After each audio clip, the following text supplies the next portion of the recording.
Welcome to our marathon. जैसा कि आप जानते हैं कि फ्लूइड का मैराथन चल रहा था अपना, जिसमें 1 वीडियो कंप्लीट हो चुके हैं और यूनिट 1 चल रहा था प्रॉपर्टीज ऑफ मटेरियल का। सो आगे इसी वीडियो को हम कंटिन्यू करते हैं और इसके बाद कुछ पार्ट्स को ये यूनिट 1 का ख़त्म करके जस्ट यूनिट 2 हम क्रॉस करेंगे। सो कंटिन्यू करते हैं। अपना टॉपिक है सरफेस टेंशन। सरफेस टेंशन, जैसे कि आप जानते हैं सरफेस टेंशन क्या होता है। सरफेस टेंशन जैसे यहाँ पे छोटा सा एक नोट्स पॉइंट लिखा हुआ है, वो देख लेते हैं। यह सरफेस एरिया को कम करना चाहती है। सरफेस टेंशन को डायरेक्ट आप जान लीजिए कि सरफेस एरिया जो होता है ना, उसको कम करना चाहती है सरफेस टेंशन। जैसे सरफेस टेंशन का डायरेक्ट एक भाषा समझिए कि सरफेस टेंशन जो होता है ना, सरफेस एरिया को कम करना चाहता है। ये डायरेक्ट भाषा में हुआ। ओके, अब इसका डिफिनेशन वगैरह हम स्टडी करते हैं। Okay, it is a property of fluid. जब हम फ्लूइड मैकेनिक्स पढ़ रहे हैं तो ये प्रॉपर्टीज ऑफ फ्लूइड है। By which it tries to minimise the surface area. कहने का मतलब है, पहले ही हम हिंदी में वहाँ पॉइंट लिखा हुआ था, वही बात बताए हैं, वही यहाँ पे रिपीट किया गया है। It is a property of fluid, मतलब सरफेस टेंशन है, प्रॉपर्टी है फ्लूइड का, जो सरफेस एरिया को मिनिमाइज करने का काम करता है। देखिए, मिनिमाइज करने का काम करता है। ओके, समझ गए पहला पॉइंट। दूसरा पॉइंट है the surface area is minimum in case of spherical for given volume rain water becomes spherical. कहने का मतलब है कि आप डायरेक्ट बात मान लीजिए सरफेस टेंशन का, इतना मत जानिए कि जो आपका जो रेन वाटर होता है ना, बारिश होता है, तो देखते होंगे ना कि बारिश जो होता है ना स्फेरिकल होता है, उसका शेप जो होता है स्फेरिकल होता है। तो किसके कारण होता है? तो रेन ड्रॉप जो होता है ना, सरफेस टेंशन के कारण आपका स्फेरिकल होता है। ओके, आगे देखते हैं क्या पॉइंट है। आपका पॉइंट है, कुछ कुछ खास पॉइंट है इसका। जैसे 2 पॉइंट पढ़े ना कि सरफेस टेंशन जो होता है ना, आपका सरफेस एरिया को कम करने का कार्य करता है, और दूसरा देखें ना कि रेन ड्रॉप जो होता है स्फेरिकल होता है सरफेस टेंशन के चलते। 2 पॉइंट देख लिए, उसी में और 3 पॉइंट है इंपॉर्टेंट पॉइंट के तौर पे। ओके ना, इसको ध्यान दीजिएगा, इंपॉर्टेंट पॉइंट्स हैं सारे। Surface tension is due to unbalanced cohesion force. कहने का मतलब है कोई भी वाटर होता है तो उसमें सरफेस टेंशन क्यों होता है, तो उसके सरफेस टेंशन होने का रीजन होता है ना कि उसमें अनबैलेंस्ड कोहेजन फोर्स होता है। तो डायरेक्टली आपसे पूछा जाता है या पूछा जाएगा क्वेश्चन से कि आपका सरफेस टेंशन किसके कारण होता है, तो आप डायरेक्ट ध्यान में हटा लीजिए कि सरफेस टेंशन जो होता है ना, अनबैलेंस्ड कोहेजन फोर्स के कारण होता है, कोहेसिव फोर्स के कारण होता है। ओके, अगला है point, surface tension always act the interface of immiscible fluid. कहने का मतलब है कि सरफेस टेंशन जो एक्ट होता है ना, 2 इमिसिबल फ्लूइड के बीच में होता है। इमिसिबल फ्लूइड समझे ना, इमिसिबल फ्लूइड में होता है ना अमिश्रित, जो मिश्रित नहीं हो सकता, अमिश्रित फ्लूइड के बीच सरफेस टेंशन जनरेट किया जाता है। ओके ना, अगला पॉइंट है surface tension is binary property. Surface tension क्या है? यह एक बाइनरी प्रॉपर्टी है। ओके ना, तो 3 पॉइंट पढ़े। पहला क्या पढ़े कि surface tension unbalance cohesion force के कारण होता है सरफेस टेंशन। ओके, दूसरा पॉइंट ये पढ़े कि 2 इमिसिबल फ्लूइड आई मीन अमिश्रित फ्लूइड के बीच ये होता है। ओके, तीसरा पॉइंट पढ़े कि यह बाइनरी प्रॉपर्टी है। ठीक है ना, डन। 3 बात था यहाँ पे इंपॉर्टेंट, तीनों बात को हम देख लिए सरफेस टेंशन से और उसका मेन पॉइंट भी देख लिए। अब आगे बढ़ते हैं। अब यहाँ पे आगे क्या पॉइंट है उसको देखिए। सरफेस टेंशन का एसआई यूनिट पूछ रहा है यहाँ पे, SI unit of surface tension, तो न्यूटन पर मीटर होता है। जैसे इसको कैसे याद रखेंगे, जैसे सरफेस टेंशन बोलेगा ना तो surface means plane. Surface tension पूछता है तो प्लेन रहता है, ऊपर खावड़ पर नहीं पूछता। तो सरफेस टेंशन का मतलब प्लेन समझिए। तो न्यूटन पर ना स्क्वायर है ना कुछ है, तो पूरा प्लेन है ना, है तो न्यूटन पर मीटर, ना इस पे स्क्वायर है ना इस पे स्क्वायर है, तो न्यूटन पर मीटर इसका हो जाएगा एसआई यूनिट। ओके ना, एक वाव होता है जूल पर मीटर स्क्वायर, अगर जूल बोलेगा तो सरफेस टेंशन में मीटर स्क्वायर हो जाता है। ओके ना, तो इसका एसआई यूनिट याद कीजिए, न्यूटन पर मीटर होगा, अगर एक वाव पूछेगा तो जूल पर मीटर स्क्वायर हो जाएगा। ऐसे प्लेन होता है न्यूटन पर मीटर, लेकिन जूल में जाता है तो मीटर स्क्वायर में हो जाता है। ओके, आगे बढ़ते हैं क्या है। इसका यूनिट कन्वर्जन में, यूनिट एंड डायमेंशन में देखिए, इसका यूनिट एंड डायमेंशन में होता है ना कि न्यूटन पर मीटर बोले तो एसआई यूनिट हो गया, और एमकेएस यूनिट में केजी पर सेकंड स्क्वायर हो गया। ओके, अब सीजीएस यूनिट में डाइन पर सेंटीमीटर हो गया। ओके ना, इतना देख लिया। अब डायमेंशन यहाँ दिया हुआ है तो न्यूटन पर मीटर अगर दिया हुआ है तो इससे आप डायमेंशन डायरेक्ट निकाल सकते हैं, इतना तो नॉलेज होगा ही। ओके, तो आगे बढ़ते हैं। अब न्यूटन का 1 न्यूटन बराबर कितना हो जाता है? 1 न्यूटन बराबर केजी मीटर पर सेकंड स्क्वायर होता है। 1 न्यूटन बराबर कितना होता है? 1 न्यूटन बराबर होता है 1 kg/s²। तो इसको न्यूटन को चेंज कीजिएगा और उसके बाद आप निकाल सकते हैं, नहीं तो इसका डायमेंशन डायरेक्ट होता है न्यूटन का फोर्स का mLt-2। ml t के पावर -2 हो जाता है, तो उसे डायरेक्ट आप कर सकते हैं। जैसे देखिए यहाँ पे दिखाई दे रहे हैं आपको, जैसे mLt-2 बोले ना हम, उसका होता है mLt-2 हो जाता है। तो देखिए mLt-2 तो mLt-2 होता है ना, तो यहाँ पे m मीटर में नीचे है ही, तो उसके हिसाब से आप डायरेक्ट यहाँ निकाला हुआ है। देखिए m के पावर 1 माइनस l के पावर m का पावर 1 है, ओके ना, उसके बाद l के पावर 0 है, उसके बाद t का पावर -2 है। ओके, तो आगे बढ़ते हैं। l जैसे m मतलब मास होता है ना, तब मास के चलते वहाँ पे 1 हो जाता है, कुछ माइनस पावर नहीं है जैसे डायरेक्टली है। अब l का 0 दिया है क्योंकि l लेंथवा था, अब mLt-2 किया ना तो l से l कट गया, तो l 0 हो गया, तो सिर्फ m t के -2 कर सकते हैं, l के पावर 0 है, तो डायरेक्ट आप निकाल सकते हैं इस तरह से डायमेंशंस। आगे आया यूनिट कन्वर्जन। यूनिट कन्वर्जन में कह रहा है ना 1 N/मीटर, जैसे ऐसा यूनिट होता है N/मीटर ना, इसका सरफेस टेंशन का, तो उसके बराबर कितना डाइन/सेंटीमीटर होता है, तो 10³ डाइन/सेंटीमीटर होता है। ओके, ये बात याद रखिएगा कि 1 N/मीटर में 10³ डाइन/सेंटीमीटर होता है। ओके, आगे देखिए, surface tension of water and air interface at 20 degree temperature 0.073 N/मीटर हो जाता है। ओके, जैसे surface tension of water and air interface 20 degree centigrade temperature 0.073 N/मीटर हो जाता है। ये बात आप अच्छे से ध्यान में लगाइए, कैसे याद कीजिएगा, हम समझा रहे हैं कि सरफेस टेंशन ऑफ जो वाटर होता है, वाटर का जो सरफेस टेंशन होता है, तो कितना पे 20 डिग्री सेंटीग्रेड टेम्परेचर पे।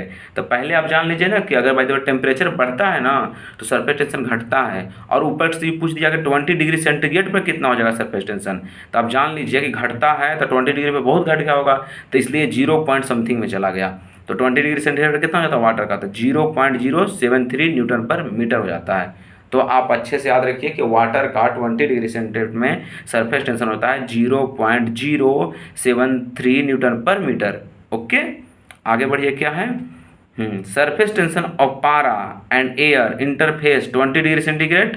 कहने का मतलब है कि सरफेस टेंशन ऑफ वाटर देख लिए, अब यहाँ पे पारा का पूछ रहा है, तो पारा का पूछ रहा है वही 20 डिग्री सेंटीग्रेड पे, तो 0.48 N/मीटर। ओके, तो देख लीजिए यहाँ पे, पहले आप वाटर का देखें तो इतना हो गया, और पारा का देखें तो 0.48 N/मीटर हो जाता है, और दोनों 20 डिग्री सेंटीग्रेड पर होता है। तो रिपीट कीजिए, पहले वाटर का आंख बंद कीजिए, ध्यान लगाइए कितना है 0.073 N/मीटर हो जाता है वाटर का, और पारा का 0.48 हो जाता है। ओके, आगे बढ़ते हैं। Surface tension decrease increase temperature, जैसे अभी बोले ना कि टेम्परेचर बढ़ता है तो आपका सरफेस टेंशन घटता है, और वही टेम्परेचर 20 डिग्री पर पूछ दिया तो 0 पॉइंट समथिंग में चला गया। तो ये भी बात आपको याद रखना है कि टेम्परेचर बढ़ेगा तो सरफेस टेंशन घटेगा। Okay, surface tension of liquid in increased in mixed NaCl। कहने का मतलब है कि सरफेस टेंशन आपका इंक्रीज होगा कब, जब उसको में NaCl नमक मिलाइएगा तब। जैसे आप पहले जान गए कि सरफेस टेंशन घटता है टेम्परेचर बढ़ाने से, लेकिन ये भी जान लीजिए कि बढ़ता कैसे है, तो नमक को मिलाने से, NaCl नमक को मिलाने से। ओके, दोनों बात याद रखिए, घटेगा टेम्परेचर बढ़ाने से, बढ़ेगा मतलब नमक मिलाने से। Surface tension per unit area is called surface tension. Sorry, क्या पॉइंट है नहीं समझ में आ रहा है, आगे देखिए। एप्लीकेशन ऑफ सरफेस टेंशन, तो इसका 3 गो मैंने एप्लीकेशन है, आप ध्यान में लगा लीजिए इसको कि इसका जो एप्लीकेशन होता है ना सरफेस टेंशन का, वो 3 ठो होता है। पहले है लिक्विड ड्रॉपलेट, सॉफ्ट बबल, फिर हुआ लिक्विड जेट या तो वाटर जेट। ये पॉइंट आपका क्या है, एप्लीकेशन ऑफ सरफेस टेंशन में 3 एप्लीकेशन होता है, लिक्विड ड्रॉपलेट का, फिर सॉफ्ट बबल का, और लिक्विड जेट का या तो वाटर जेट का। ओके, 3 एप्लीकेशन होता है सरफेस टेंशन का। पहला एप्लीकेशन है लिक्विड ड्रॉपलेट, तो इसमें कुछ भी आपका इंपॉर्टेंट नहीं है लिक्विड ड्रॉपलेट में। ये तीनों जो है ना, इसका तीनों का 3 फार्मूला होता है, और तीनों फार्मूला से क्वेश्चन बनते हैं, बस यही पॉइंट आपका इंपॉर्टेंट है। ओके ना, तो देखिए यहाँ पे लिक्विड ड्रॉपलेट में क्या फार्मूला होता है। लिक्विड ड्रॉपलेट में होता है प्रेशर बराबर फार्मूला होता है पी गेज बराबर 4 σ/d नहीं तो 2 σ/r। तो आप इसमें जान लीजिए कि डी जो है डाया है, और सिग्मा सरफेस टेंशन पढ़े ना, उसी को हम सिग्मा से डिनोट करते हैं। वहाँ पे हम नहीं बताए थे, लेकिन यहाँ पे ध्यान दीजिए आप कि सरफेस टेंशन जो होता है ना उसको हम सिग्मा बोलते हैं। तो अगर भाई देखो रेडियस का टर्म में होगा तो ऊपर वाला के आधा कर देंगे, कितनों रहेगा तो ऊपर आधा करके लिख देंगे, और डाया का ये तो डाया के टर्म में है तो जितना है उतना लिखाएगा। तो 4 सिग्मा बाई डी और रेडियस के टर्म में 2 सिग्मा बाई आर। ओके, आगे बढ़िएगा। ये फार्मूला आप देख लिए, अब आगे इसके बारे में डिटेल बताएंगे हम। तीनों फार्मूला पहले देख लीजिए, अब वो देख लिए हम। अब देखिए सॉफ्ट बबल में, तो सॉफ्ट बबल, तो बबल मीन्स क्या होता है, जैसे पानी में देखा बुलबुला बनता है, उसी के हिसाब से बबल याद कीजिए। तो बबल तो बहुत सारा बुलबुला बनाता है, तो देखिए 8 में 2 जीरो है तो बबल की जैसा है, तो इसका बबल पूछेगा तो 8 सिग्मा बाई डी हो जाएगा। अब बोले थे कि रेडियस में जाएगा तो ऊपर लगा के आधा कर देंगे, तो 8 सिग्मा बाई डी है तो 4 सिग्मा बाई आर रेडियस में। ये फार्मूला हो गया। तो ये फार्मूला आप अच्छे से देख लिए होंगे। अब आगे बढ़ते हैं, लिक्विड जेट या तो फिर वाटर जेट। तो लिक्विड जेट वाटर जेट में क्या होता है, पी प्रेशर बराबर 2 sigma by D. Okay, 2 sigma by D हो जाता है, नहीं तो फिर सिग्मा बाई आर हो जाता है। तो 2 सिग्मा बाई डी, तो डी जो होता है ना डी, उसको यहाँ पे रेडियस में चेंज करते हैं, तो इसका हम आधा करते हैं। तो 2 सिग्मा बाई डी है तो 2 सिग्मा है तो 1 सिग्मा यहाँ हो जाएगा। ओके, ये लिक्विड जेट में है। तीनों फार्मूला आप देख लिए, अब तीनों को रिपीट करके हम याद करवा रहे हैं आपको। जैसे देखिए लिक्विड ड्रॉपलेट बोला था ना, तो ड्रॉपलेट, तो ड्रॉपलेट कब यूज होता है, जब एक क्वेश्चन में आपका इनसाइड ऑफ वाटर कह देगा ना, इनसाइड, इनसाइड के टर्म में पूछेगा ना प्रेशर, इनसाइड के टर्म में मतलब पानी के अंदर पूछेगा, इनसाइड के टर्म में पूछेगा ना, तो लिक्विड ड्रॉपलेट का यूज करना है। ओके, लिक्विड ड्रॉपलेट का मैंने ऐसे भी देखिए पानी के अंदर है तो इनसाइड से, जैसे 8 सिग्मा बाई डी है ना, तो इसे छोटा ही 4 सिग्मा बाई डी है ना, तो इनसाइड बोला तो चपा के दबा के 4 सिग्मा हो गया है वो, मतलब 8 था तो दबा के क्या हो गया 4 सिग्मा बाई डी हो गया। इसे रिलेट करके सोच के याद रखिए कि अगर by the way liquid droplet पूछेगा, रिपलेट ड्रॉपलेट पूछेगा इनसाइड द वाटर, तो चपा उपा के कम हो गया है ना, इसलिए 4 सिग्मा बाई डी कर देंगे, और रेडियस में जाएगा तो 4 है ही है तो उसका आधा कर देंगे 2 सिग्मा बाई डी। ओके, अब सॉफ्ट बबल पूछेगा, अगर सॉफ्ट बबल पूछेगा, बबल ना, तो बबल में बताए थे कि 2 बबल ही है, 8 में 2 को जो 0 ऐसे, तो 8 सिग्मा बाई डी हो जाएगा सॉफ्ट बबल में, लेकिन रेडियस के टर्म में 4 सिग्मा बाई डी हो जाता है। ओके, वाटर जेट या तो लिक्विड जेट, इसमें क्या बोले कि 2 सिग्मा बाई डी होगा। अगर 2 सिग्मा बाई डी होगा तो रेडियस के टर्म में सिर्फ सिग्मा बाई आर हो जाएगा। ओके, तो तीनों फार्मूला को आप रिलेट करके याद कर लिए। अब इस पे रिलेटेड न्यूमेरिकल है, उसको सॉल्यूशन आप देख लीजिएगा, बहुत ही नॉर्मल न्यूमेरिकल पूछा जाता है। पहला देखिए, a water droplet of diameter 1 centimetre, then find the pressure inside the droplet at 20 degree centigrade temperature. सुन लिए, यहाँ पे इनसाइड बोला ना, इनसाइड को इसीलिए हाईलाइट किया गया है। ओके, तो देखिए यहाँ पे डायमीटर कितना बोला, डी 1 सेंटीमीटर, अब बोला 20 डिग्री सेंटीग्रेड पे टेम्परेचर पूछा है यहाँ पे वाटर का, यहाँ पे देखिए वाटर ड्रॉपलेट हुआ है ना, तब टेम्परेचर 20 डिग्री सेंटीग्रेड पे है, तो वही water droplet diameter 1 centimetre, find the pressure inside the droplet 20 degree centigrade temperature. तो 20 डिग्री सेंटीग्रेड टेम्परेचर पे आपका सरफेस टेंशन कितना होता है वाटर का, तो 0.073 न्यूटन पर मीटर इतना होता है।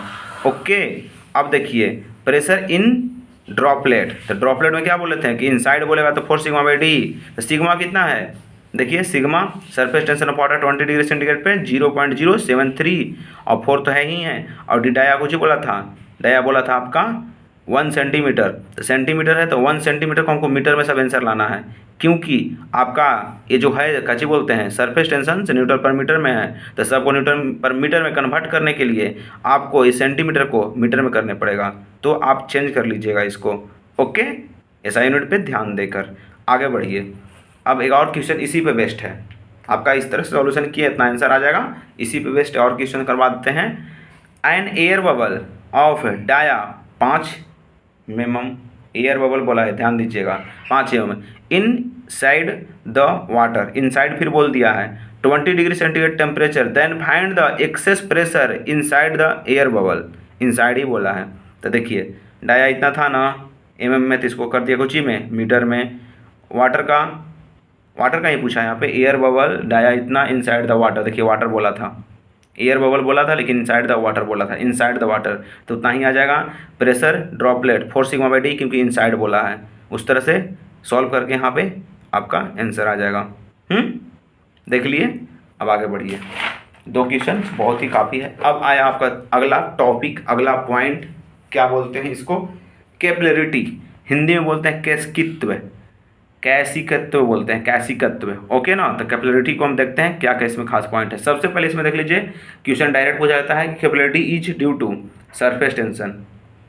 और 2 पॉइंट, कोहेसिव और एडहेसिव के कारण भी कुछ कैपिलरिटी होता है, लेकिन डायरेक्ट क्वेश्चन अगर वो पूछा जाए तो कैपिलरिटी किसके कारण होता है, तो सरफेस टेंशन कह सकते हैं, नहीं तो कोहेसिव और एडहेसिव भी कह सकते हैं। तो पहले नंबर हम क्या समझाएं आपको कि कैपिलरिटी किसके कारण होता है, तो सरफेस टेंशन के कारण होता है, चाहे तो कोहेसिव और एडहेसिव के कारण होता है। ओके, यहाँ पे आप कैपिलरिटी में जानिए। तो कैपिलरिटी में होता है ना कि अगर कोई भी मतलब बर्तन वगैरह है उसमें कोई भी डाला जाता है पाइप पतला सा 6 mm का, तो उसमें होता है पानी कभी ऊपर में चढ़ जाता है और कभी नीचे में उतर जाता है। तो इसी को हम घटना को कैपिलरिटी बोलते हैं। आई मीन राइज होता है, कभी फॉल हो जाता है, राइज होता है, फॉल होता है। कभी आप देखे होंगे घरों में बाल्टी वगैरह या कुछ में पाइप डालते हैं ना, तो कभी क्या होता है कि राइज कर जाता है, फॉल कर जाता है। तो राइज और फॉल का मतलब क्या होता है, जैसे देखिए ई है से राइज कर रहा है। ओके ना। जैसे देखिए राइज कैसे कर रहा है, जैसे ई जहाँ है ना ऐसे किया और यहाँ पर उठ गया, तो राइज मीन्स कहता है उठा हुआ, राइज मैंने उठा हुआ। जैसे एराइज मीन्स क्या होता है, सुबह में जागना, एराइज इन मॉर्निंग। तो एराइज मैंने सुबह जाग रहा है, तो एराइज कर गया, तो बीच वाला भाग उठ गया ना, अंगूठी वाला धंस गया, बीच वाला उठ गया, तो इसे राइज बोलते हैं। अब फॉल देखिए मतलब बीच वाला धंस गया तो फॉल कर गया। ओके, तो आप ये बात याद रखिएगा कि कैपिलरिटी में जो होता है ना, कैपिलरिटी में जो पाइप लगा हुआ है, दोनों पाइप है, वो लेस देन 6 mm का होता है। ओके, तो ये बात आपको समझ में आ गया कि कैपिलरिटी में जो पाइप होते हैं लेस देन 6 mm के होते हैं। डाया जो होता है पाइप में, पाइप का डाया कहता होता है लेस देन 6 mm होता है। ओके, कैपिलरिटी का। आगे देखिए 2 पॉइंट लिखा हुआ है, जैसे हम बताएं कि देखिए अब बोलेगा कि वेटिंग प्रेशर कब भिजाएगा और कब भिजाएगा नहीं। तब 90 डिग्री से एंगल जो आपका छोटा हो जाएगा तो भिजा देगा। छोटा आदमी है, कोई भी भिंगा देगा इसको। तो आप ध्यान रखिए, ऐसे नहीं डायरेक्ट गंवार के भाषा में, देहाती भाषा में याद रखिए कि छोटा आदमी है, उसको कोई भी भिंगा दे रहा है। तो वही बोल रहा है कि 90 डिग्री से कम होगा तो वेटिंग प्रोसेस, और 90 डिग्री से ज़्यादा होगा तो नॉन वेटिंग प्रोसेस। कहने का मतलब है अगर तुम बहुत ज़्यादा हो, कोई दिक्कत नहीं है तुमको, तो कोई तुम्हें नहीं भिगाएगा, कुछ नहीं कोई बोलेगा। तो इसलिए 90 डिग्री से ज़्यादा रहोगे तो नॉन वेटिंग प्रोसेस, 90 डिग्री से कम रहोगे तो वेटिंग प्रोसेस। ओके, अब आगे देखिए क्या पॉइंट है। इन इक्विलिब्रियम कंडीशन, तो इक्विलिब्रियम कंडीशन में हाइट ऑफ एच बराबर फॉर्मूला होता है, हाइट ऑफ कुछ भी मतलब नहीं हम समझ पा रहे हैं, इसको हम अगले वीडियो में खुद का नोट्स तैयार करेंगे, उसमें समझा देंगे।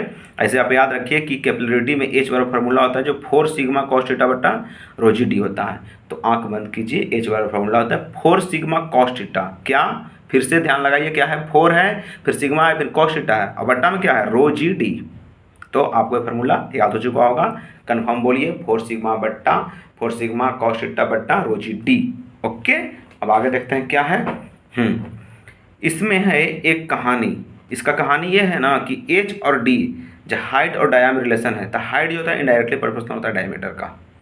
हाइट जो होता है ना, हाइट इनडायरेक्टली प्रोपोर्शनल होता है डाया का। तो मैंने H1D1 बराबर होता है H2D2 का। ओके, अब देखिए यहाँ पे कुछ खास बातें हैं, थोड़ा ध्यान दीजिएगा आप। खास बातें ये है ना कि note angle of contact, angle of contact जो होता है उसके बारे में है। 90 डिग्री से छोटा होता है तब क्या बताए थे, वेटिंग प्रोसेस होगा। 90 डिग्री से ज़्यादा होगा तो नॉन वेटिंग प्रोसेस होगा। ओके, अगला पॉइंट क्या कह रहा है, कोहेसिव और एडहेसिव में रिलेशन बता रहा है। अगर बाय द वे एडहेसिव कोई चीज़ को भिंजा रहा है तो उसमें पानी उन्हीं से भिंजाता है तो अट्रैक्ट कर जाता है पानी, तब ना भिंजता है। तो उस तरह से थोड़ा सोच के और रिलेट करके याद कीजिए कि एडहेसिव फोर्स ज़्यादा होगा तब भिंगाएगा और एडहेसिव फोर्स कम होगा तो नहीं भिंजाएगा। तो कन्फर्म हुआ कोहेसिव और एडहेसिव में कि एडहेसिव फोर्स ज़्यादा होगा कोहेसिव से, तो एडहेसिव फोर्स ज़्यादा हुआ तो अट्रैक्ट करके भिंगा देगा, तो इसलिए एडहेसिव ज़्यादा हुआ तो भींगेंगे और एडहेसिव कम होंगे तो नहीं भींगेंगे। ओके, तो यहाँ पे देखिए वही, अगर एडहेसिव ज़्यादा है तो लिक्विड वेट और एडहेसिव कम है तो लिक्विड नॉट वेट। अब अगर बाय द वे वेट करने का मतलब क्या होता है, भिंगा दिया तो क्या हो गया, राइज कर जाता है, राइज करता है। भिंगाने का मतलब क्या होता है कि राइज कर जाता है। ओके, राइज कर जाता है। ओके ना, तो राइज करने के मतलब क्या होता है, राइज करने का मतलब क्या होता है, जैसे मतलब देखिए ऐसे करके बोल रहे थे ना कि जैसे यहाँ पाइप है दोनों दाने से और यहाँ से राइज कर रहा है, तो ये क्या होगा, कोरी जो है ना ऊपर ले जाकर भिंगा दिया ना। तो कहने का मतलब है कि भिंगाने का मतलब कैसे होता है, भिंगाने का मतलब कि पानी ऊपर नहीं जाएगा, वो नीचे की ओर आ गया और कोरी अलग जाके भिंगा दिया। अब देखिए नहीं भिंगाया ना तो इसमें क्या कन्वेक्स इसको बोलते हैं। मैंने देखिए यहाँ नीचे आ गया तो कहाँ भिंगाया, यहाँ तक तो खाली रह गया, ये भी नहीं भिंगाया, खाली पानी का लेवल उठ गया।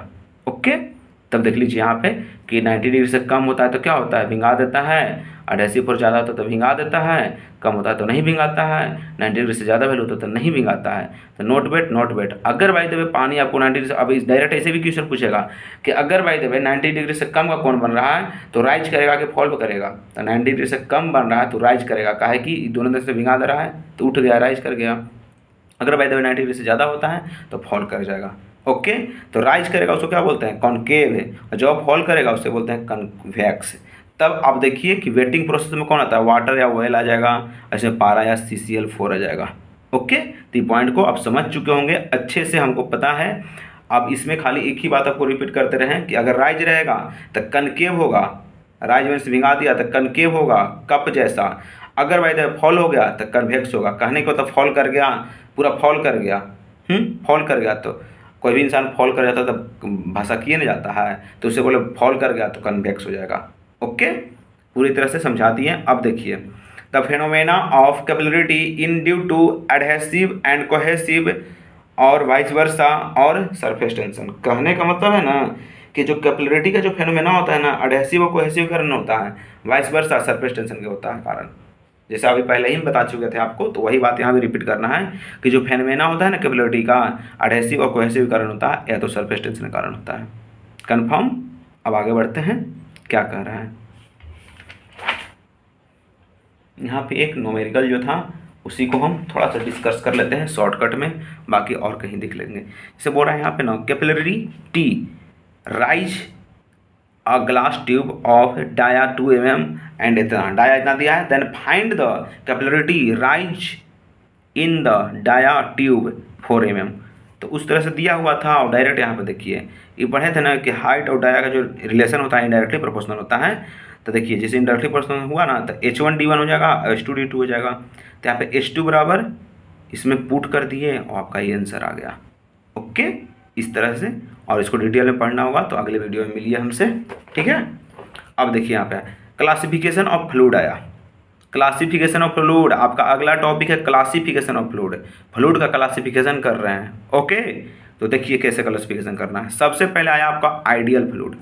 तो इससे क्या समझिएगा, आइडियल है, नॉर्मल में बोलिए मत, इस बहुत ज़्यादा आइडियल है, बहुत ज़्यादा आइडियल है, तो इसलिए बोलते हैं इसको आइडियल फ्लूइड। तुम नॉर्मल है ही नहीं, तुम आइडियल हो। तो आइडियल मतलब क्या होता है, पहले नंबर के आइडियल आदमी होता है इनकम्प्रेसिबल होगा, नॉन विस्कस होगा। आई मीन किसी से कंप्रेस नहीं हो पाएगा, आइडियल है तो बहुत ज़्यादा आइडियल हो, हाँ, तो नॉन विस्कस, कोई भस सकेगा भी नहीं वो। तो कहने का मतलब आइडियल फ्लूइड में होता है ना कि इनकम्प्रेसिबल होता है, वो किसी से छपेगा नहीं, नॉन विस्कस भी होता है। ओके, और बल्क मॉडुलस क्या हो जाता है, तो बल्क मॉडुलस आपका इन्फिनाइट हो जाता है। ओके, तो आइडियल फ्लूइड में 3 पॉइंट, पहला नंबर नॉन विस्कस इनकम्प्रेसिबल और बल्क मॉडुलस इनफिनाइट। ओके, तब आगे बढ़ते हैं, ये आइडियल फ्लूइड का कहानी था। आगे है ideal fluid does not exist in nature. मैंने कहने का मतलब है कि जो आइडियल फ्लूइड है नेचर में नहीं मिलता है, खाली बस कहने और सुनने का चीज़ है। ओके ना, ये नेचर में नहीं मिलता है। सो अब आगे बढ़ते हैं, क्या होता है real fluid, it is those type of fluid which not ideal. जो आइडियल नहीं होते हैं उसको हम रियल फ्लूइड बोलते हैं। ओके ना, तब इसको में देखिए जो एग्जांपल है उसको देख लीजिएगा आप। ओके ना, अब आते हैं हम कुछ खास मैटर पे, कुछ खास बात पे जो बहुत सारा क्वेश्चन छपने की चांस बनती है, वहीं चलते हैं। देखिए यहाँ पे न्यूटोनियन फ्लूइड, ये बहुत इंपॉर्टेंट है, इससे क्वेश्चन ही पूछा गया है। तो न्यूटोनियन फ्लूइड में क्या होता है, जिसको मथने पर चेंज ना हो, एकदम पूरा ठेठ हिंदी में, न्यूटोनियन फ्लूइड जिसको मथने पर चेंज नहीं हो। जैसे कुछ हम बोलते हैं, जैसे आपको डायरेक्ट बता दें कि वाटर हो गया, एयर हो गया, मरकरी हो गया, पेट्रोल हो गया, डीजल हो गया, इसको कितनों मठिए, कहीं मिल में डाल के मथ दीजिए, कुछ घोटनी से मथ दीजिए, कुछ कर दीजिए, और जो है सो है। तो उसी तरह से बोला है कि न्यूटोनियन फ्लूइड जो होता है ना, जिसको आपको मथने पर उसका विस्कोसिटी चेंज नहीं होता है ना, उसको बोलते हैं न्यूटोनियन फ्लूइड।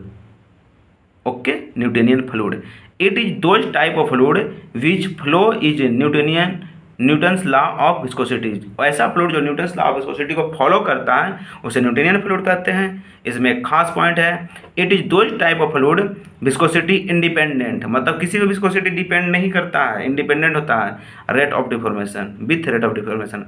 कहने का मतलब है न्यूटोनियन फ्लूइड में कि वैसा फ्लूइड जिसका विस्कोसिटी इंडिपेंडेंट होता है, किसी पर डिपेंड नहीं करता है, उसका रेट ऑफ डिफॉर्मेशन के साथ चेंज नहीं होता है। ओके, ये होता है न्यूटोनियन फ्लूइड।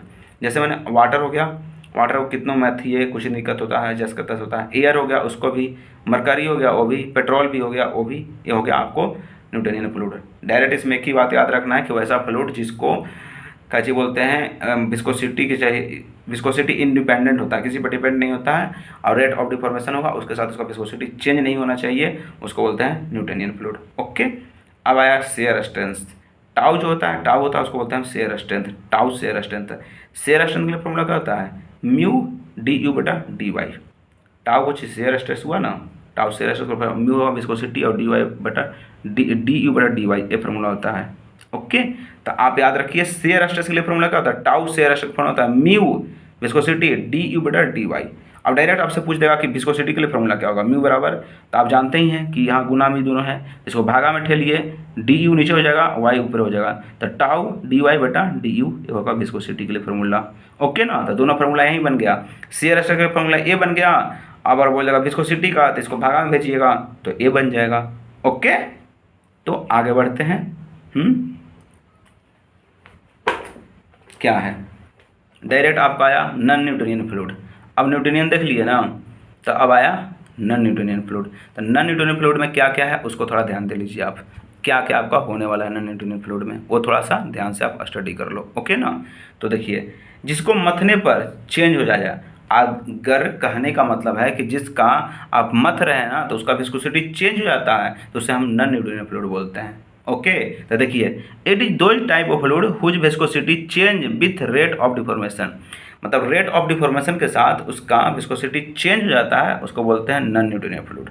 ओके, तो आप समझ चुके होंगे कि it is those type of fluid whose viscosity change with rate of deformation, rate of deformation के साथ इसका चेंज होता है, उसको बोलते हैं non Newtonian fluid. Okay, it is those type of fluid which does not follow the Newton's law of viscosity, it is known as power law.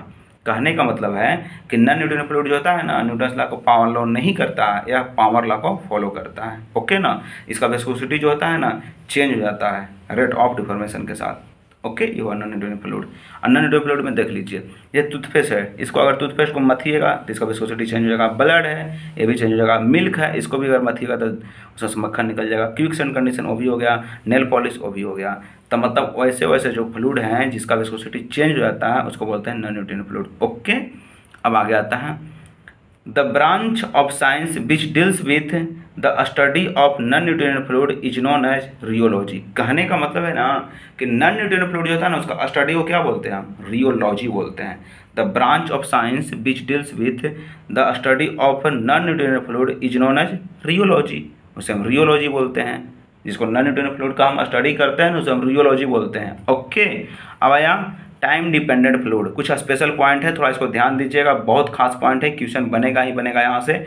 सो आपको अच्छे से पढ़ना है, अच्छे से आराम से। ओके ना, तो यहाँ पर टाइम इंडिपेंडेंट फ्लूइड मतलब टाइम पे इंडिपेंडेंट रहता है, डिपेंड नहीं रहता, इंडिपेंडेंट, टाइम से उसको कोई मतलब ही नहीं है। पहले आया सुडो प्लास्टिक फ्लूइड। सुडो, तो इसको रिलेट कीजिए सैड से। कोई भी इंसान सैड रहता है ना तो उसका क्या होता है, चेहरा उतरा उतरा सा रहता है, हंसी मुस्कान घट जाता है। तो सुडो मीन्स सैड कहिए। इसका विस्कोसिटी आपका पहले नंबर बता दे रहे शॉर्ट फॉर्म में, इसका विस्कोसिटी घटेगा। ओके ना, इसका विस्कोसिटी घटेगा सुडो प्लास्टिक का, सैड है पहले ही से। It is those type of non Newtonian fluid, non Newtonian fluid है pseudoplastic, non Newtonian fluid whose viscosity decrease rate of deformation. बोल दिए ना, डिग्री जगह का है कि सुडो है, सैड है, जैसे मिल्क और ब्लड हो गया। इसका एग्जाम्पल सुडो प्लास्टिक का एग्जाम्पल भी बहुत मस्ट इंपॉर्टेंट है, पूछा जाएगा आपसे। तब आपको बता दें कि हम सुडो प्लास्टिक में एग्जाम्पल जो होता है मिल्क होता है, ब्लड हो जाता है, मिल्क होता है, ब्लड हो जाता है। तो सुडो प्लास्टिक का क्या होता है एग्जाम्पल, मिल्क और ब्लड। मिल्क में दूध होता है ना, मिल्क हो गया और ब्लड हो जाता है। मिल्क हुआ ना, यहाँ मिल्क है और यहाँ पे ब्लड है, उसको बोलते हैं सुडो प्लास्टिक। जिसको मथने पर म्यूक कम हो जाए उसे हम सुडो प्लास्टिक बोलते हैं। तो सुडो प्लास्टिक में क्या हुआ, मिल्क और ब्लड। याद कीजिएगा, एग्जाम्पल इसका सबसे मस्ट है कि सुडो प्लास्टिक का एग्जाम्पल होता है मिल्क होता है और ब्लड होता है, दोनों को अगर आप इसे कीजिएगा तो घटता है। ओके ना, मिल्क और ब्लड। आगे बढ़ते हैं, क्या है देखिए अब यहाँ पे देखिए, अब सुडो प्लास्टिक पढ़े ना, तो सुडो प्लास्टिक में बी आपका 0 हो जाएगा, बी कांस्टेंट वैल्यू है, बी 0 हो जाएगा, और एन जो होता है 1 से कम हो जाएगा। ओके, बोले थे कम होगा तो कम हो जाएगा। इसमें यही दोनों को वैल्यू देखते हैं कि बी 0 हो जाएगा करता है सब में, और एन तो 1 से बड़ा होगा कि कम होगा। तो अगर भाई कम रहेगा आप पैराग्राफ तो एन से कम हो जाएगा। ओके, और यहाँ टाउ शेयर स्ट्रक्चर के लिए फार्मूला पीछे देखिए लिए थे, वही फार्मूला है। आगे देखिए यहाँ ग्राफ है, 1 से कम हुआ ना, अभी 0 हुआ, तो देखिए पैराग्राफ घट रहा है सुडोप्लास्टिक का। अब आया डायलेटेंट फ्लूइड, ये भी टाइम इंडिपेंडेंट में है। डायलेटेंट, अब समझ रहे होंगे डायलेटेंट को हम क्या सपोर्ट करेंगे। अगर भाई सुडोप्लास्टिक वहाँ सोना से रिलेट करते हैं, सोना अगर है सैड है तो उसका सब मुनाक उतर जाता है, उसी तरह से। और डायलेटेंट फ्लूइड है, अगर डायलेटेंट फ्लूइड है तो शेयर थिकनिंग इसको बोलते हैं, डायलेटेंट फ्लूइड है। तो in those types non Newtonian fluid viscosity increase with increase rate of deformation. कहने का मतलब है ना कि इसका विस्कोसिटी डायलेटेंट फ्लूइड जो होता है ना, उसको मतलब सोचिए सोना से रिलेट करके डायलेटेंट फ्लूइड रहेगा ना, तो उसका विस्कोसिटी जो होता है क्या होता है, इंक्रीज होता है डायलेटेंट फ्लूइड का। ओके, तो जैसे होगा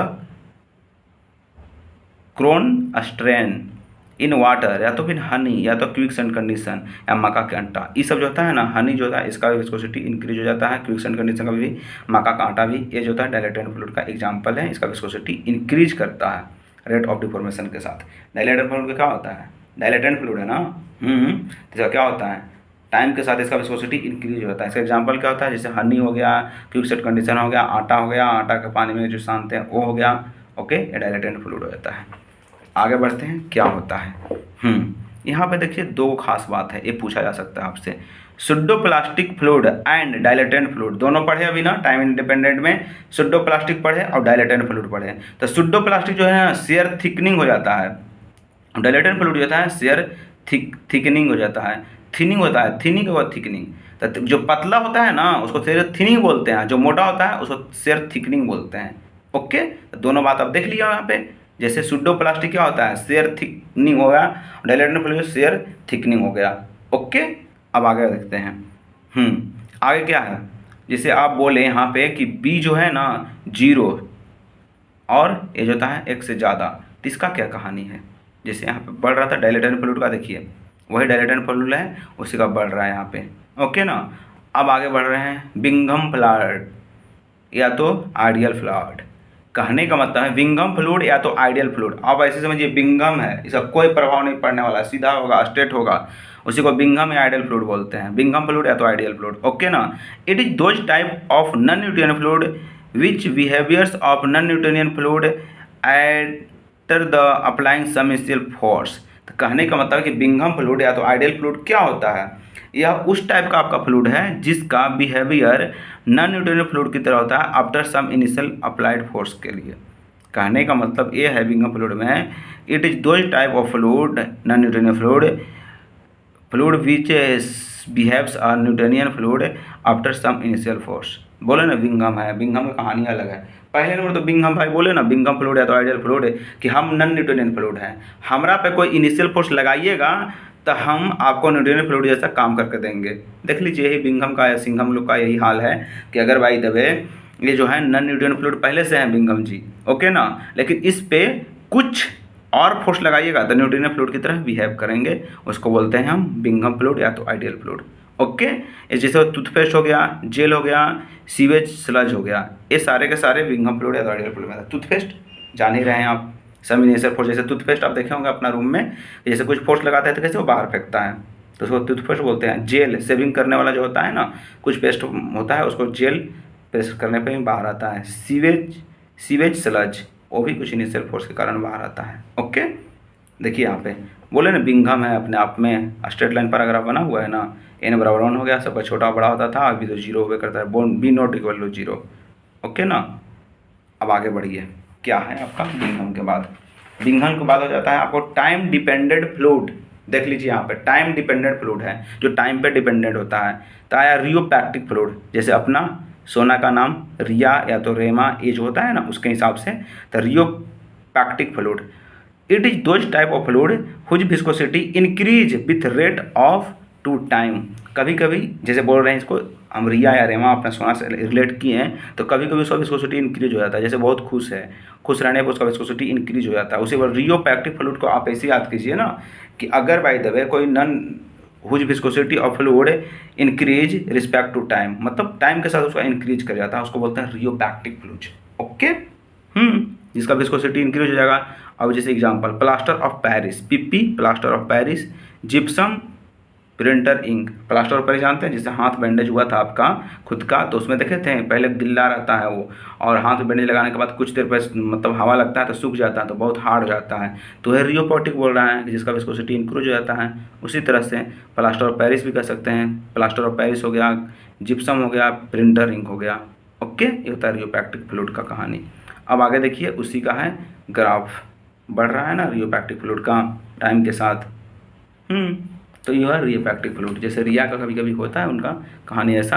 अब आया थिक्सोट्रॉपिक फ्लूइड, बहुत पतला हो जाता है, थिक्सी में तो बहुत पतला हो जाता है। It is this types of fluid whose viscosity decrease respect to time. और रियोपैक्टिक में खुद रिया थी, खुद रेमा थी या सोना थी, तब बढ़ रहा था उसका, लेकिन आया थिक्सोट्रॉपिक में।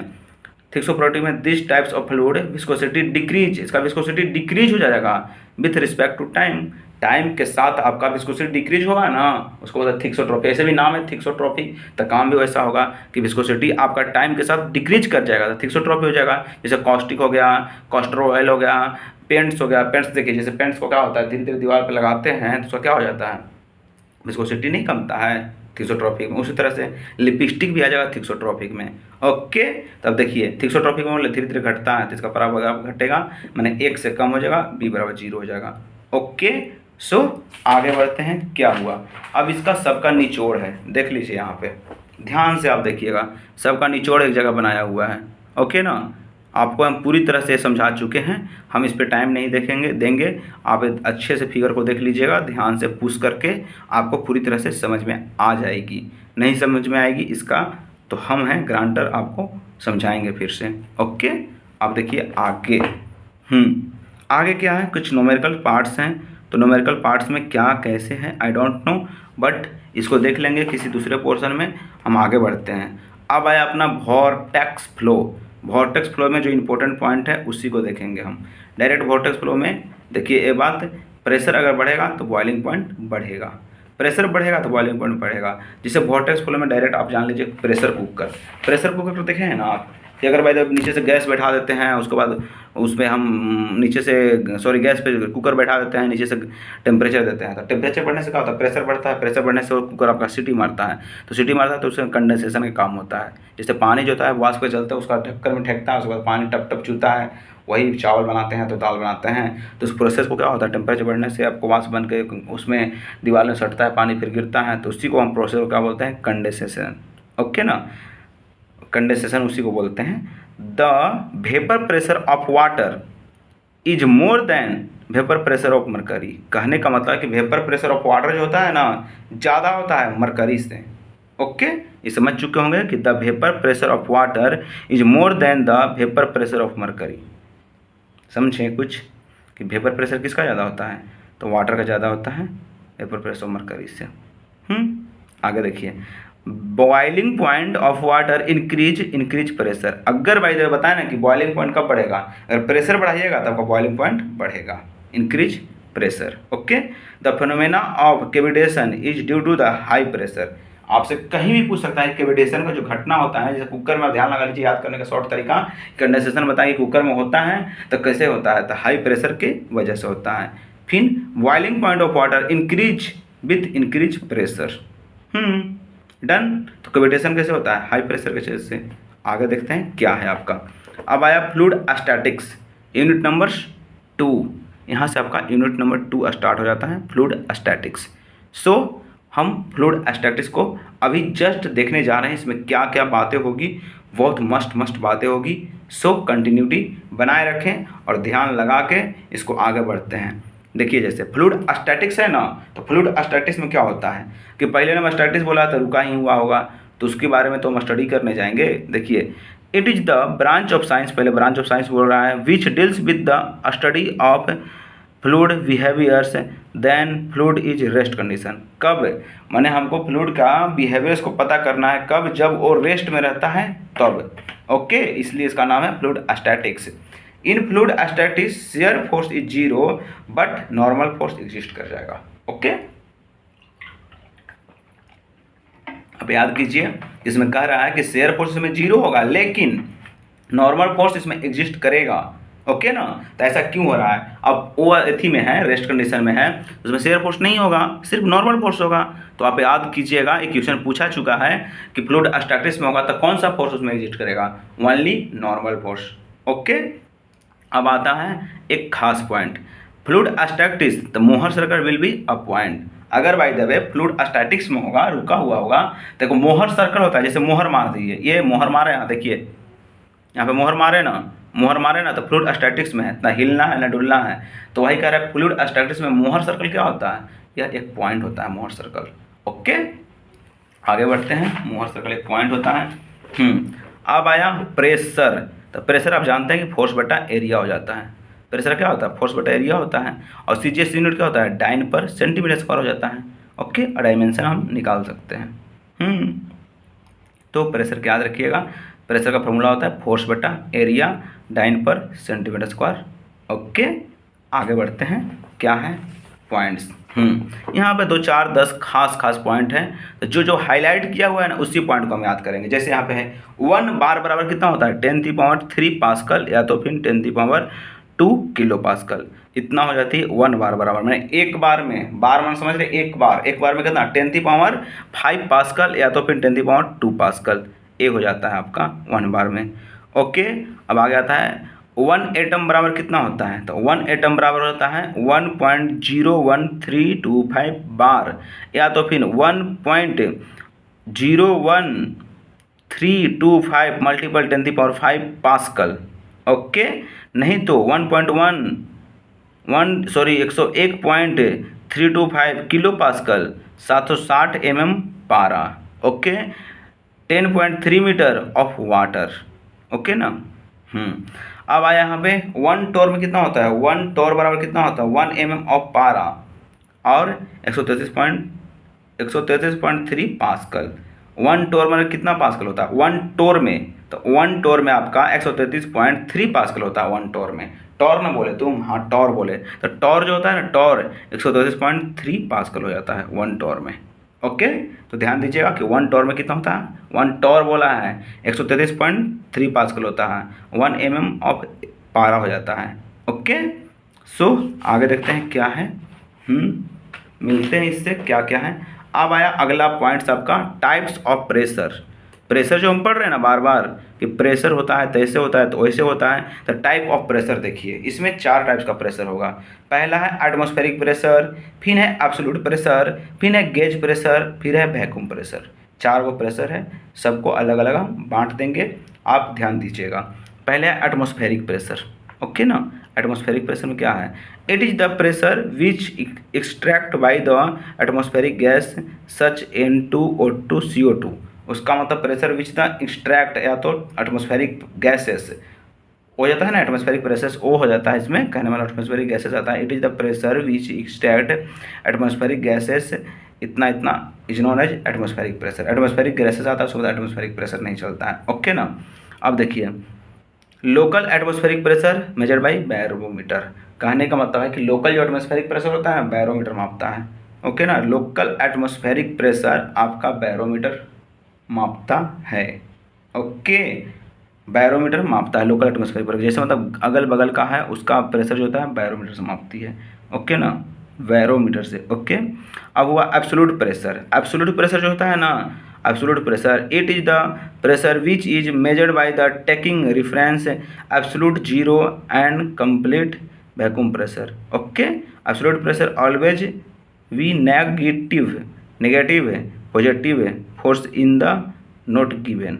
ओके, ये हो जाता है। कहने का मतलब एब्सोल्यूट प्रेशर जो होता है ना, हमेशा आपका पॉजिटिव होता है।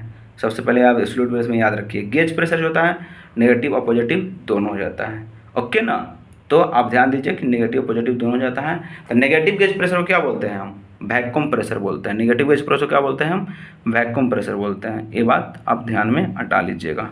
ओके, अब यहाँ से 3 फार्मूला होता है, 2 फार्मूला होता है, जो बहुत ही पॉपुलर फार्मूला है और पूछा जाता है इसे फार्मूला से क्वेश्चन से। तो इसको एक बार रगड़ देते हैं, आप भी थोड़ा ध्यान देके इसको पार कीजिए नैया, बहुत ही मस्त क्वेश्चन बनता है यहाँ से। पी एब्सोल्यूट एट ए पे, तो P atmospheric plus P gauge, a formula हो जाता है पी एब्सोल्यूट में। क्या होता है, P atmospheric pressure plus P gauge pressure, okay ना। अब पी होता है एब्सोल्यूट बराबर क्या होता है, P atmospheric plus minus P gauge pressure, okay ना। पी एब्सोल्यूट में क्या होता है, पी एब्सोल्यूट में P atmospheric pressure plus minus P gauge pressure, ये हो जाता है आपको पी एब्सोल्यूट में। पी एब्सोल्यूट बोला है तो एटमॉस्फेरिक जो लग रहा है से और गेज लग रहा है से प्लस माइनस में चला जाएगा, ओके ना। आगे बढ़ते हैं, क्या है कुछ खास बातें हैं, थोड़ा ध्यान दीजिएगा, आप समझ में आ जाएगी, बहुत बड़ी बात नहीं है। कह रहा है क्या चीज़ यहाँ पे, the atmospheric pressure first decrease slowly then decrease rapidly with respect to height, height के रिस्पेक्ट में, ओके ना। From the sea level atmospheric pressure decrease extremely with respect to height and from the sea level, okay. अब आगे बढ़ते हैं, क्या होता है। अब आया पास्कल्स लॉ, तो पास्कल्स लॉ में क्या पढ़ा हुआ था वो आप डायरेक्ट डिफिनेशन से समझ लीजिए, वहीं कंफर्म समझ में आएगी। जैसे according to the this law the pressure intensity at any point in static fluid is equal to all direction. कहने का मतलब है कि according to this law pressure intensity at any point in static fluid equal in all direction, सभी direction में same होता है एक पॉइंट पे स्टैटिक फ्लूइड में। स्टैटिक फ्लूइड में ये बोला गया कि पास्कल्स लॉ जो होता है ना, पास्कल्स लॉ ओ अगर बाय द पास्कल्स लॉ के बारे हो जाए तो एक पॉइंट पे सभी डायरेक्शन में फोर्स सेम हो जाता है पास्कल्स लॉ में, ओके। आगे बढ़ते हैं। अब आया application of the Pascal's law, क्या क्या एप्लीकेशन हो सकता है पास्कल्स लॉ का, उसका एप्लीकेशन यहाँ से पूछ रहा है, ओके ना। पहला है हाइड्रोलिक जैक, हाइड्रोलिक जैक पहला, it is the device which is used for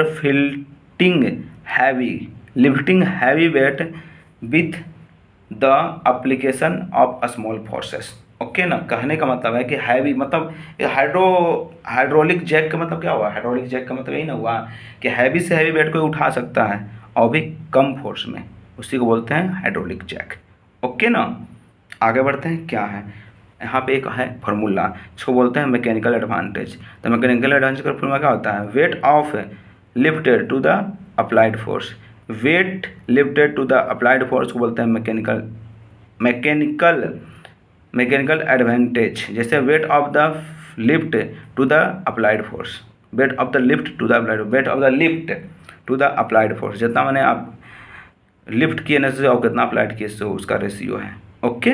आगे बढ़ते हैं, क्या पॉइंट्स हैं, आपका पॉइंट जो आ गया उधर एक जो न्यूमेरिकल्स है उसको हम स्किप करते हैं। अब आगे एक पॉइंट्स आ गया हाइड्रोस्टैटिक्स लॉ, तो हाइड्रोस्टैटिक्स लॉ भी मस्ट इंपॉर्टेंट है, इससे अच्छा क्वेश्चन बनते हैं, इसको थोड़ा ध्यान दीजिएगा हाइड्रोस्टैटिक्स लॉ में, ओके ना। According to this law of pressure intensity at any point statics fluid finally proportional to the depth. कहने का मतलब है ना कि according to this law pressure intensity at any point static fluid directly proportional to the depth, ये हो जाता है, पी जो होता है डायरेक्टली प्रोपोर्शनल एच का हो ही जाता है, प्रेशर जो होता है ना डायरेक्टली प्रोपोर्शनल डेप्थ का एच का हो ही जाता है, ओके ना। उसको हाइड्रोलिक लॉ बोलते हैं, ओके।